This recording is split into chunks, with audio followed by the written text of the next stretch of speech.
After the financial success of the X-Men Origins Wolverine movie, WWE Studios actually looked to temporarily divert their attention away from making another 876 Marine movies, and they were looking to make an Undertaker Origins film. However, after the internet basically branded Wolverine Origins as one of the worst superhero movies of all time, even though I kinda like it.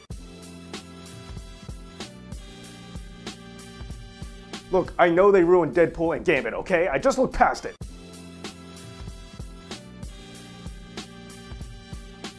Alright, that would have been good too. Alright, let's just move on.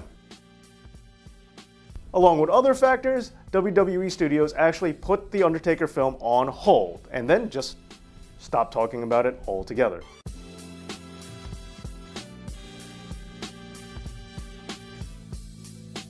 But that doesn't mean that this movie still shouldn't happen anyway. In fact, I think it definitely should. And there's a totally good game plan laid out so we can figure out just how to make this happen. So today, Dave knows how to make the Undertaker Origins film.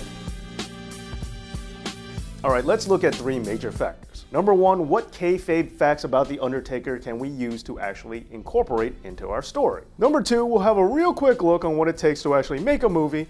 And number three, why would this movie actually be successful? First off, I do believe this movie would be a hit. And while there's no guarantee on whether a movie would be successful or not, I do think this would move enough tickets to keep everybody happily in the green. Films and the WWE are most certainly businesses, and they can't help it but look at the bottom line. But need I point out that wrestling is, after all, a billion-dollar industry with global appeal. And The Undertaker is one of the most popular characters in the most popular company around the world. And on top of that, he has a really wide demographic range. All this adds up to the film having mass appeal and a built-in audience. Also, when compared to the resources used for The Condemned or See No Evil, it's very clear to see that this will not break the budget to produce. And an Undertaker origin film can totally be in the realms of something that the studio can most certainly handle, especially if they partner up with another more experienced film company, which they have done in the past. Secondly, let's continue this ultra simplified crash course of the filmmaking procedure, and let's talk about story writing. Well, there are many different ways to outline a story. I'm going to give you the Freytag Pyramid, the one that I am the most comfortable with talking about and the one I am most familiar in working with. The Freytag Pyramid actually breaks a story down into 5 separate sections: the introduction, the rising action, the climax, the falling action,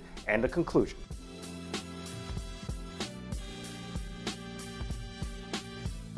The introduction is simple. This is when we meet our characters and our setting, and most importantly, the catalyst, or the problem in which all the characters will be trying to deal with throughout the film. So in terms of setting, this is easy. Obviously, this takes place in Death Valley, California. That's where it has to take place. And our main character is most certainly going to be The Undertaker. Also, Paul Bearer and Kane are definites as well. But let's go into some more kayfabe facts while we're at it. So what we know from The Undertaker's backstory is certain other characters like The Undertaker and Kane's parents, as well as Brother Love, and even Ted DiBiase can all make appearances in the film. And most certainly, I think, should. Plus, in the introduction, this is also a good place to reinforce the whole magical element idea. This is not something you want to spring on an audience in the last minute. You could just have some creepy old announcer saying something like, "Well, Death Valley may take life. Every once in a while, it gives it back." And what should the catalyst or the problem be of the film? Well, it should be something simple. Coming of age, romance, but none of that crap for this movie. How about a good old-fashioned revenge film? Or better yet, what about a revenge/redemption movie? That's right, when you look at Breaking Bad, Mad Men, or The Sopranos, total badasses who do horrible things but are struggling to get out at the same time. It could work wonders for the Undertaker origin film. On top of all this, we also know that the Undertaker's parents ran a funeral home, and Paul Bearer was a worker in that funeral home. We also know that the Undertaker's mother had an affair with Paul Bearer, which produced Kane. We also know that The Undertaker started a fire that actually killed both of his parents, and he presumably thought he killed Kane as well, and blamed the whole thing on Kane because Kane likes to play with matches. So it's clear to say The Undertaker came from a dysfunctional home, to say the least. So why not introduce The Undertaker's father as the abusive antagonist of the film? And The Undertaker should totally be a problem child himself. Next is the rising action. Now this is going to be a series of events leading up to the climax. The Undertaker's dad can be established as like a mean drunk. This sends The Undertaker's mother into the arms of another man, like Paul Bearer, who works at their funeral home.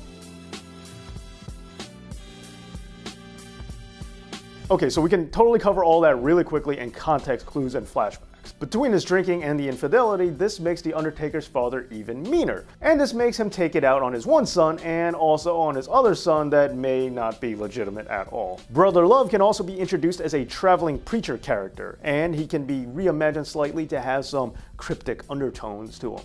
Next, the climax. Now this is the part of the movie where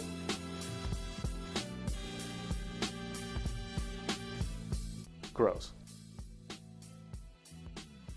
In film writing, the climax is the part of the movie where the main character has to make a decision about solving his problem. So this is the part of the movie where the Undertaker decides that he's going to deal with his father once and for all. But his father has to do something beyond normal bad to push the Undertaker to this point. So what could it possibly be? Maybe his constant drinking kind of encourages Kane to do the same thing. And maybe Kane, while drinking a little too much, makes the terrible mistake of drinking and driving, which leads to the death of the only girl that was ever nice to him, Katie Vick.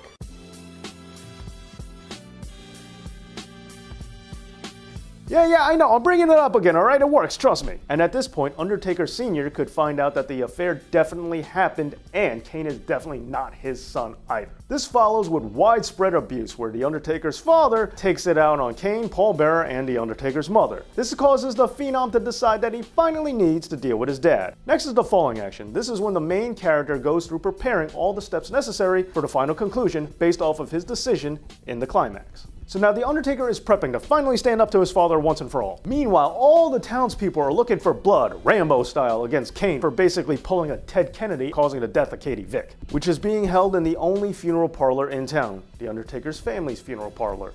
And this causes the town to go into an uproar, seeing the fact that you're turning profit on the girl's death that your son killed.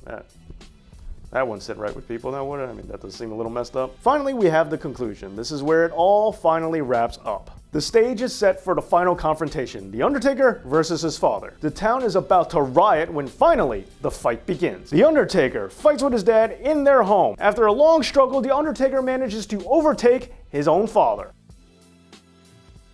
And now we see that a fire has broken out during the struggle. Believing that Kane and his mother are away attending the funeral, he sees no reason to put out the fire in the home, and he just leaves his own father there to die. Only he learns that his mother and Kane didn't attend the funeral. Undertaker is now distraught at the idea that he killed his mother and brother when all he was trying to do was, just kill his dad.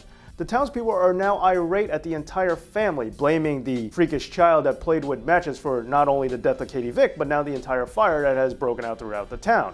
Now, the people of Death Valley, their bloodlust is not yet satisfied, so they crave vengeance beyond just watching Kane burn, so they take their hatred out on the Undertaker, and an entire mob actually leads to the death of the dead man.